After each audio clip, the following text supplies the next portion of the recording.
Me on this very late Friday Night Frenzy, I'm Tyree Smith. Here in week 3 of high school football, lots of changes have been made due to the schools are closing, low number of players, and a whole lot of unfortunate circumstances. But we're here now, and we got some football to show you. With our game of the week, the big storyline of each was who was Kingsford going to rely on to score points, and with Marquette, could they stop the run and get the ball in the hands of Cam Carp?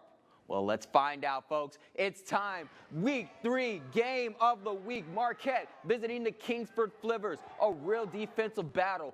Early first quarter, no score. And I said Cam Carp was going to be a factor, but I didn't know it was going to be on defense. Look at that nice hit by him. Let's go ahead and we'll flip the field. REDMEN on offense. Running back Brady Wright takes the carry down the right side. And we are going to apologize for this camera work right here. The coaches got too hyped and got in the way, but he fumbled, and the ball was recovered by Kingsford. They are in Marquette territory. A few plays later, FLIVVERS trying to get some points, but you can't do it like that when it's intercepted by David Eberhard. He's going down the right side, put the REDMEN in good field position, but they wouldn't do anything with it. Into the second quarter we go, still no score, but it was plays like this that made that happen. Gideon Bell with the big hit on that one. Eventually REDMEN got the ball back on their goal line. QB Austin Riddle takes for himself on the right side. He's going to dive in. They think he fumbled, but he didn't. He gets in for the first points of either team. Less than 9 minutes left in the half, folks. Let's move on. FLIVVERS on offense, but nothing happens there as a big hit by Brady Wright stops them in their track.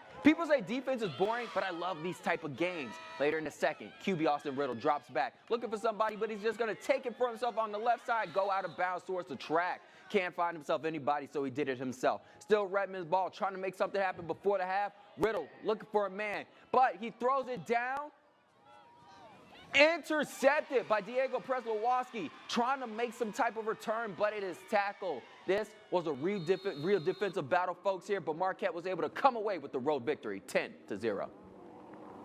Now taking a look at some scores around the UP, St. Ignace lost this one to East Jordan tonight, 30-6, while Gladstone, this team is showing up and showing out every Friday. They win a close one against Sault Ste. Marie, 28-26.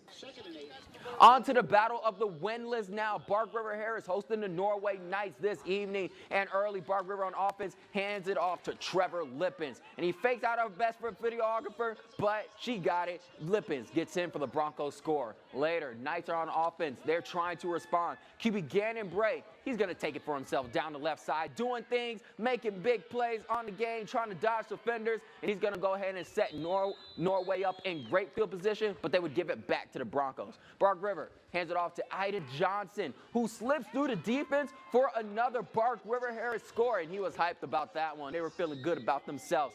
Into the second quarter we go. Broncos on the goal line. Lippens is making it look easy as he punishes and just pushes defenders into the end zone with himself. But it wasn't all fun and games for Bark River Harris on this one. Norway Knights, they knew they needed to stop them. That defensive front was an emphasis in practice, and he showed it right there. They made the stop. One of the bright spots of the game, but it's hard as Bark River Harris was on the goal line, and Trevor Lippens, what he did all night, dominated in for another score. Knights didn't give up. They scored in the second half, but Bark River Harris won 43-12.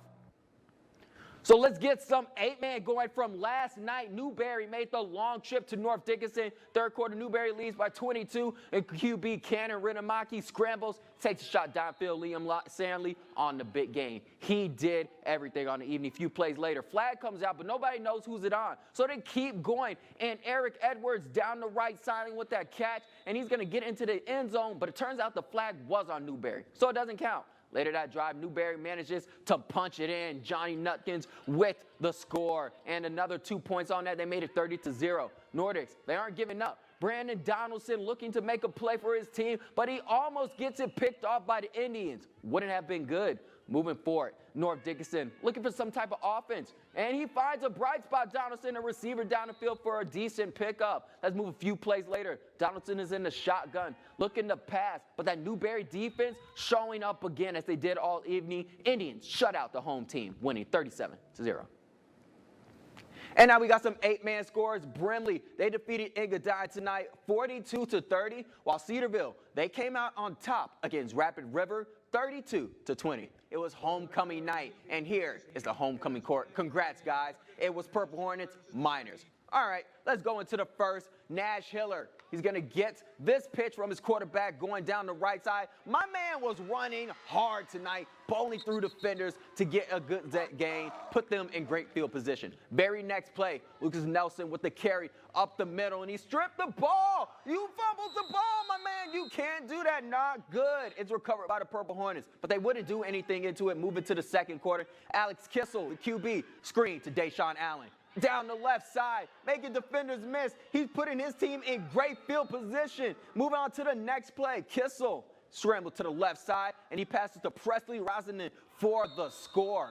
First of the game for both sides. They would miss the kick, making it 6-0. This kickoff to Joe Mallett gets to the Miners, and he's going up the middle.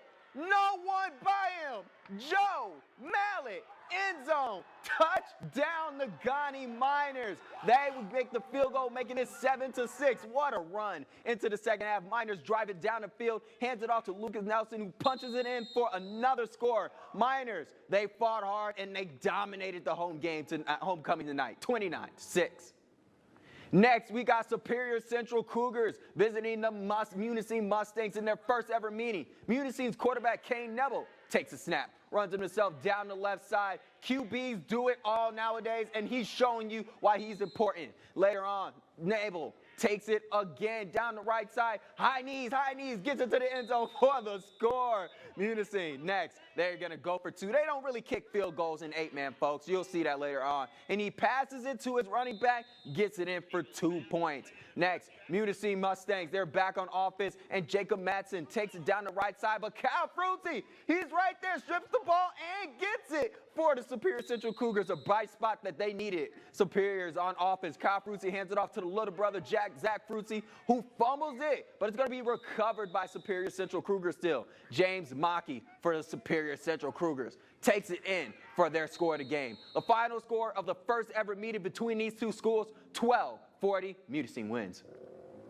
And we got some more scores for you folks. Stevenson, they put it handily on Kearney Natal tonight, 60-12, while the defending state champs Pickford, they're showing you why they dominated last year, and they're doing the same thing right now during the shortened season, beating Rudyard 28-12. And here you have the North Central Jets. There was a lot of confusion of who they was going to be playing tonight, but they playing a team from Wisconsin, and this goes to show you, don't mess with our Michigan schools, folks. North Central won this game 54-6.